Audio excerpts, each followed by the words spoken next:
Hello, sweeties! Como é que vocês estão? Estou com saudade de vocês. Vamos lá. Para a gente não perder a continuidade no conteúdo, eu preparei um materialzinho para auxiliar vocês. Vou explicar aqui, mas qualquer dúvida que tiver, pode me mandar mensagem que eu esclareço, porque depois dessa explicação vai vir uma atividade para vocês, e aí se tiver alguma dúvida, fala comigo, tá bom? O assunto de hoje é Simple Present. Como o próprio nome já diz, é o tempo verbal do presente, de ações que estão acontecendo. E no inglês, geralmente elas vêm seguidas por advérbios de tempo.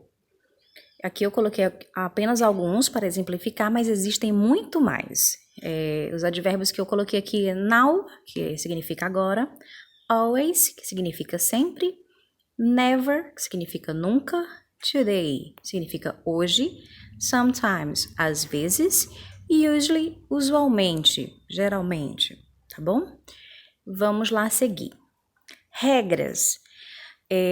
Pra gente no português, na conjugação, por exemplo, do verbo cantar, que é uma terminação com AR. Eu canto, tu cantas, ele canta. Nós cantamos, vós cantais, eles cantam. Então, existem as diferenças na conjugação para cada pessoa, não é assim? No inglês não vai ser muito diferente. A diferença é que no inglês a alteração na conjugação vai ser sempre para a terceira pessoa do singular. Quem é a terceira pessoa do singular? He, she, it.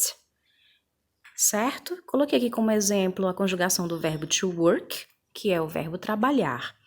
I work, you work, he works, she works, it works. We work, you work, they work.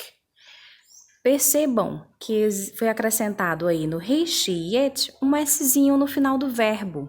Então, essa é uma alteração que pode acontecer. Vamos ver aqui as regras. A regra geral. No geralzão, é acrescentado S no final do verbo. Quando? Na terceira pessoa do singular. Quem é a terceira pessoa do singular? He, she, it. Não esqueçam nunca. As outras pessoas, os outros sujeitos, I, you, we, they, a conjugação do verbo vai ser sempre igual. A mudança vai ser só para a terceira pessoa. Então, eu coloquei aqui exemplos. Read, que aí acrescenta o S no final, reads. Sing, que acrescenta também S no final, fica sings. Run, fica runs. Write, fica writes. Sleep, fica sleeps. Open, fica opens. E aí coloquei exemplo para a gente visualizar melhor. I sing every day. Sujeito I, não mudou o verbo, ficou sing. Agora, se for terceira pessoa do singular, como aqui no exemplo está she, vou acrescentar S. She sings every day. Então, regra geral é acrescentar S no final do verbo quando for terceira pessoa do singular. Existem exceções? Existem. Vamos conhecê-las. Se o verbo terminar em O, Z, SS, CH, SH ou X, você vai acrescentar ES no final do verbo. E aí existem alguns exemplos também que eu coloquei. Teach, que é o verbo ensinar, watch, que é o verbo assistir, push, que é o verbo empurrar, que muita gente confunde, principalmente nas portas, quando vê push, quer puxar, e é o contrário, é empurrar. Kiss, que é beijar, go, que é ir, fix é consertar. Então, a forma que está aí do lado com S, ela só vai acontecer para quem? He, she, it. Vou repetir até ficar gravado aí na memória de vocês. Então, aí o exemplo. I watch TV every night. Se for terceira pessoa do singular, she watches TV every night. Então, percebendo a diferença, acrescenta ES no final. Verbos terminados em Y precedido de consoante. Então, o verbo termina em Y e antes dele vem uma consoante. O que é que vai acontecer para a terceira pessoa do singular? Vou retirar o Y e vou acrescentar IES. Olha aí os verbos que eu coloquei como exemplo. To fry, to fly, to study, to worry. E aí o exemplo, we study. English every Tuesday. Nós estudamos inglês todas as terças. We study não vai mudar. Novamente, para I, you, we, they, não vai mudar. O verbo fica na mesma forma. He, she, it é que vai mudar. E esse verbo terminou em Y e antes do Y veio uma consoante. Então, como é que ficou? She studies English every Tuesday. Tranquilo? Se o verbo terminar em Y, mas antes dele vier uma vogal, aí ele vai entrar naquela regrazona do geral. Vai acrescentar só quem? Só S. Olha a moleza. To say, to play. Exemplo, they play piano very well. Não mudou, porque quem é o sujeito aí? They. Se for he plays piano very well. Então, acrescentou o S, certo? Não se preocupem, esse material está disponibilizado para vocês para ficar realmente auxiliando no momento da atividade, mas, novamente, a tia deixa aqui dito. Teve dúvida? Fala comigo, não tem problema. Estou à disposição de vocês.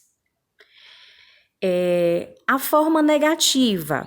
Como é que você vai fazer a negativa no presente simples? A gente vai utilizar dois auxiliares, do e das. Quem é que eu vou utilizar para o do?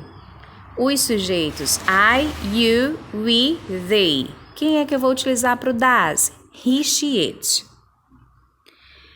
Então, já sabe que para a terceira pessoa do singular é o das. Para as demais pessoas, do. E como é que eu faço essa negativa? Do mais not, que fica do not ou don't. Das mais not, que fica does not ou doesn't, se for a forma contraída. Então, aí na afirmativa tem I work, na negativa I do not work, ou, entre parênteses, eu coloquei a forma abreviada, contraída, don't. Afirmativa, you work, negativa, you do not work ou you don't work. He works, olha o Szinho no final. He does not ou doesn't work. She works, she does not ou doesn't work. It works, it does not ou doesn't work. We work, we do not ou don't work. You work, you do not ou don't work. They work, they do not ou don't work. E percebam que na negativa, onde tem he, she, it, o verbo perdeu o S. Isso vai acontecer na negativa. Quando você utilizar o does not ou doesn't a seu critério, o verbo vai voltar para a forma que a gente chama de normal. Vê lá na afirmativa, he works. Olha para a negativa, he does not ou doesn't work. Perdeu o S, certo? Essa é a regra. Ah, tia, se ele terminasse em IES, perderia o IES e voltaria para quem? O Y no final. É a regra. Interrogativa. Usamos ainda os mesmos auxiliares. Do para I, you e they, das para he, she, it. Olha como é que fica a interrogativa. Do I, do you, does he, does she, does it, do we, do you, do they. Essa é a interrogativa. E o verbo acontece o quê? Volta para a forma normal também. Coloquei aqui alguns exemplos. Primeiro, they run every morning. Olha a negativa. They do not run every morning ou they don't run every morning. O do not ou don't, qualquer um dos dois está correto, você escolhe qual que fica melhor para você usar, vai vir logo depois do sujeito. Na interrogativa, o auxiliar vem no começo da frase e repito todo o restante. Do they run every morning? Próximo exemplo. She runs every morning. Olha o Szinho no final. Por quê? Porque é a terceira pessoa, she. Olha a negativa. She does not run, já perdeu o S, every morning. ou she doesn't run every morning. Interrogativa, does no início da frase, repito todo o restante da frase, lembrando que o verbo perdeu o S. Ele vai perder o S tanto na negativa quanto na interrogativa.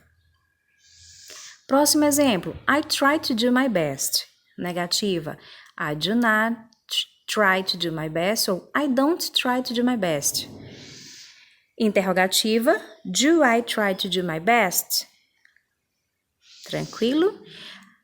Último exemplo, my sister cries every day. Olha lá, cries, I-E-S, então significa que o verbo terminou em quê? Em Y. My sister, eu posso substituir por quem? She, se é she, é terceira pessoa, my sister é minha irmã, então eu substituo por she, que é ela. Então na negativa, my sister doesn't ou does not cry every day. Olha o verbo cry, voltou para a forma normal.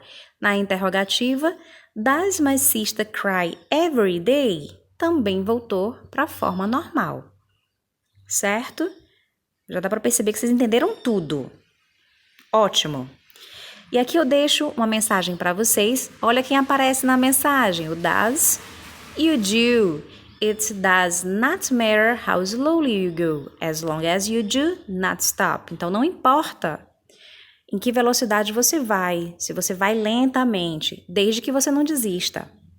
É isso, tá bom? Deixo aqui um grande abraço para vocês, fiquem em casa e me procurem. Qualquer dúvida, estou à disposição. Grande abraço.